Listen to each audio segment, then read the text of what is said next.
Kanpur public voice के सभी दर्शकों को मेरा प्यार भरा नमस्कार और सभी को गणेश महोत्सव की बहुत बहुत शुभकामनाएं। दोस्तों, जैसा कि आप सभी लोग जानते हैं कि भाद्रपद शुक्ल चतुर्थी के चांद के दर्शन करने पर भगवान कृष्ण को भी कलंक का सामना करना पड़ा था और कलंक से बचने के लिए आप क्या कर सकते हैं, इस बारे में भी मैं आपको बताऊंगा कि यदि आप भूलवश इस दिन की इस तिथि के चंद्रमा के दर्शन कर लेते हैं तो उसके दोष का निवारण आप कैसे कर सकते हैं। वीडियो शुरू करने से पहले अगर आप हमारे चैनल पर नए हैं तो प्लीज़ चैनल को लाइक, शेयर और सब्सक्राइब जरूर कर लें और दोस्तों बेल आइकन को दबा दें ताकि मेरी आने वाली हर नई वीडियो की सूचना आप तक सबसे पहले पहुंच जाया करे। दोस्तों, यदि आप यह नहीं जानते हैं कि चंद्र भगवान को क्यों श्री गणेश भगवान ने श्राप दिया था तो उससे संबंधित रिलेटेड वीडियो मैंने बना रखा है, उसे आप आई बटन पर जाकर पूरा देख सकते हैं। चलिए आगे शुरू करते हैं। दोस्तों, अब मैं आगे आपको जो कहानी बताने जा रहा हूं, आप इस कहानी का श्रवण करके अगर आपने भूलवश अनजाने में चौथ के चंद्रमा के दर्शन देख लिए हैं जो कि नहीं देखना चाहिए था, तो आप उससे लगने वाले दोष से और उसके होने वाले दुष्प्रभाव को कम कर सकते हैं, खत्म कर सकते हैं, उसका उपचार कर सकते हैं। और ये कहानी मैं आपको बहुत ही संक्षेप में बताने जा रहा हूँ।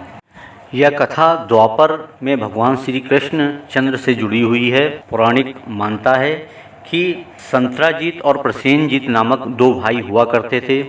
संतराजीत जो था वो सूर्य भगवान का बहुत ही बड़ा उपासक था। सूर्य भगवान ने उन्हें वरदान में एक स्यमंतक मणि उपहार स्वरूप भेंट स्वरूप प्रदान की थी। स्यमंतक मणि की विशेषता यह थी कि इससे हर रोज सोना निकलता था। प्रसेनजीत और संतराजीत इस मणि को पाकर बहुत ही प्रसन्न थे और ये दोनों ही भगवान कृष्ण के दरबार में पहुँचे। भगवान कृष्ण ने इनकी मणि की, स्यमंतक मणि की तारीफ करी और संतराजीत को लगा कि भगवान कृष्ण उससे स्यमंतक मणि प्राप्त करना चाहते हैं, तो उसने कहा कि उसने वह मणि प्रसेनजीत को दे दी है। और प्रसेनजीत उस मणि के साथ एक जंगल में को पार कर रहा था। इसी दौरान एक सिंह प्रसेनजीत पर हमला कर देता है और उसे मारकर वह मणि अपने पास रख लेता है। उसी वन में भगवान राम के काल में हुए जामवंत भी मौजूद थे। वे सिंह को मार करके स्यमंतक मणि को अपने कब्जे में ले लेते हैं। इस बात की खबर जब संतराजीत को लगती है तो वह कहता है कि भगवान कृष्ण ने ही मणि के लालच में प्रसेनजीत को मार दिया है और मणि उससे छीन ली है। यह सब सुनकर भगवान कृष्ण को बहुत ही दुख हुआ। भगवान कृष्ण इस चीज़ का पता लगाने के लिए अपने सहायकों के साथ वन की ओर निकल पड़े, जहाँ पर उनको प्रसेनजीत और सिंह दोनों को ही शव मिले लेकिन मणि नहीं मिली। वहाँ पर रीछ के पैरों के निशान को देखकर वो उस गुफा की तरफ बढ़ चले जहाँ पर जामवंत निवास करता था।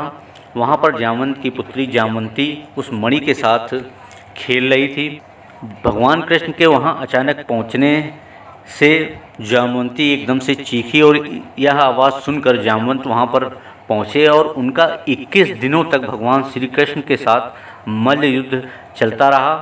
भगवान श्री कृष्ण ने एक मुक्के से उनको बेहोश कर दिया और जब उनको होश आया तो उन्होंने कहा कि प्रभु, मैं आपको पहचान गया हूँ, आप भगवान राम के ही अवतार हैं, क्योंकि उन्होंने मुझसे कहा था कि जब मैं द्वापर में अवतार लूँगा भगवान कृष्ण का और एक मुक्के में तुमको बेहोश कर दूँगा तो तुम समझ जाना कि वो मैं ही हूँ। भगवान जामवंत ने मणि और अपनी पुत्री जामवंती का हाथ भगवान कृष्ण के हाथ में सौंप दिया, उनसे विवाह कर दिया।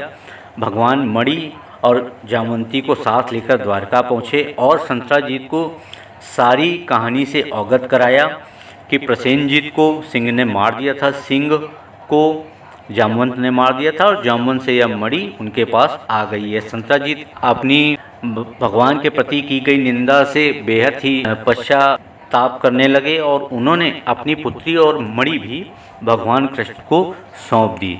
जो भी लोग भगवान कृष्ण की इस कथा का वर्णन करते हैं, सुनते हैं, उनके कलंक वैसे ही मिट जाते हैं जैसे भगवान श्री कृष्ण का कलंक मिटा था। दोस्तों, इस कथा को सुनने के बाद आपको भगवान कृष्ण और महागणेश का स्मरण करके प्रार्थना करनी है। दोस्तों, कुछ लोग इस दिन चंद्रमा को जल भी देते हैं, उनका पूजन भी करते हैं। तो ऐसे में चंद्रमा को देखने की बजाय आंखों को नीचे करके चंद्रमा को जल देना चाहिए। इससे आप चंद्रमा के दर्शन करने से लगने वाले दोष से भी बच जाएंगे और चंद्रदेव को अर्घ्य भी आप अर्पित कर सकेंगे। दोस्तों, वीडियो अगर आपको पसंद आई हो तो अपने दोस्तों तक भी शेयर करें, अपनी फैमिली के साथ शेयर करें और चैनल को लाइक शेयर सब्सक्राइब कर दें। मैं ऐसी ही अच्छी वीडियो आपके लिए लेकर आता रहता हूं। धन्यवाद दोस्तों, फिर मिलेंगे ऐसी ही किसी एक अन्य डिवोशनल वीडियो में।